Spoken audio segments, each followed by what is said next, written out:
আমাদের দেশে আজকাল তরুণদেরকে দেখবেন, উঠতি বয়সের তরুণদেরকে, যে এদেশের যে ঐতিহ্য আছে, এদেশের যে ঐতিহ্য আছে সেটা খাবারের ঐতিহ্য বলেন আর পোশাকের ঐতিহ্য বলেন, এগুলো এখন যুবকদের কাছে ভালো লাগে না।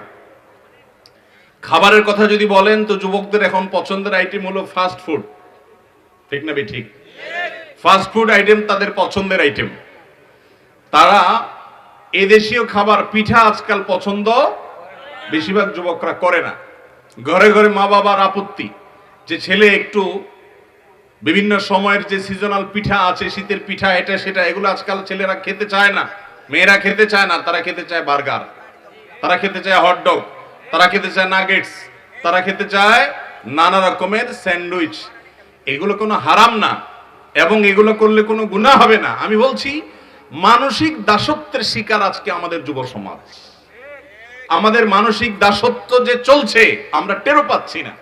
আমার নিজস্ব সংস্কৃতি আছে, এটা নিয়ে আমি যথেষ্ট সমৃদ্ধ, আমি যথেষ্ট রিচ, আমাকে আল্লাহ তাআলা যা দিয়েছেন তাতে অনেক হ্যাপি। কিন্তু না, তাদের অন্ধ অনুকরণ করতে হবে, হাই কমোড ব্যবহার করতে হবে। এগুলো কোনোটা হারাম আমি বলছি না, আমি বলছি চিন্তাগত দৈন্যতা আমাদের চরমে পৌঁছেছে। কেউ ভিন দেশে গিয়েছে, দাওয়াতের উদ্দেশ্যে গিয়েছে, জ্ঞান অর্জনের জন্য গিয়েছে, ব্যবসার জন্য গিয়েছে, সেটা হোক অমুসলিম প্রধান দেশ, হোক সেটা খ্রিস্টান ইহুদিদের দেশ। আপনি কোনো কল্যাণমূলক উদ্দেশ্যকে সামনে রেখে গিয়েছেন, সেটা জায়েজ আছে। কিন্তু আপনি নিছক আপনার একটু লাক্সারিয়াস লাইফ লিড করার জন্য নিজের মা বাবাকে ফেলে রেখে, আত্মীয় স্বজন ফেলে রেখে, স্বদেশ ফেলে রেখে সেখানে গিয়ে পাড়ি জমিয়েছেন। এবং শুধু এটিই নয়, যারা এই দেশে বসবাস করছে তারাও দেহটা এদেশে থাকলে কি হবে, গোলামের জিঞ্জির পরে এর গোড়াটা তাদের হাতে দিয়ে দিয়েছে। তারা যা করবে ওইটাকেই শুধু স্মার্ট মনে হয়, ওইটাকে খুব আধুনিক মনে হয়, আর নিজেদেরটাকে খুব খ্যাত একটু ভাব লাগে, ঠিক না ঠিক?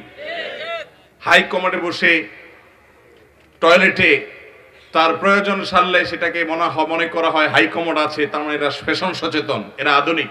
অথচ হাই কমোডের চাইতে আপনার নরমাল যে আপনার প্যান আছে সেখানে বসে টয়লেটের কাজ সারলে সেটা স্বাস্থ্যের জন্য অনেক ভালো। সেটা বোঝার জন্য কোনো পণ্ডিত হওয়ার দরকার নেই, সাধারণ মানুষও বুঝি আমরা। কিন্তু যদিও বুঝি, কিন্তু আমাদের কাছে অনুকরণ করতে ভালো লাগে সেটা।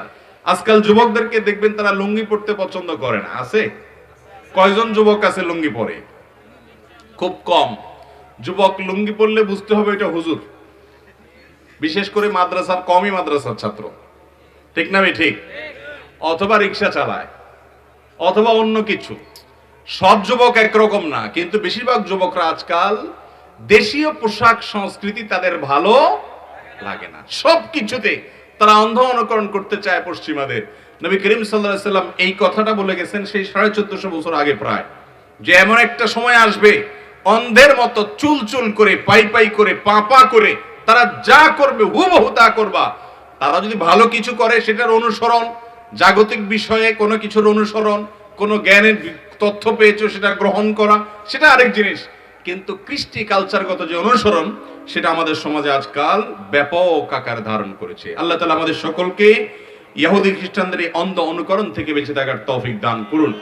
এই অন্ধ অনুকরণ করার প্রবণতার কারণে কিন্তু দাজ্জাল যখন আসবে তখন অন্ধের মতো দাজ্জালেরও অনুসরণ মানুষ করবে। অতএব মেরুদণ্ড থাকতে হবে, আমি কি গ্রহণ করছি কি করছি না, কোন কালচার আমি নিচ্ছি কোনটা নিচ্ছি না, কেন নিচ্ছি আর কেন নিচ্ছি না, এই হিতাহিত জ্ঞান এবং বাজ বিচার করার মতো শক্তি আমাদের থাকতে হবে। আল্লাহ তাআলা আমাদেরকে সেই তৌফিক দান করুন।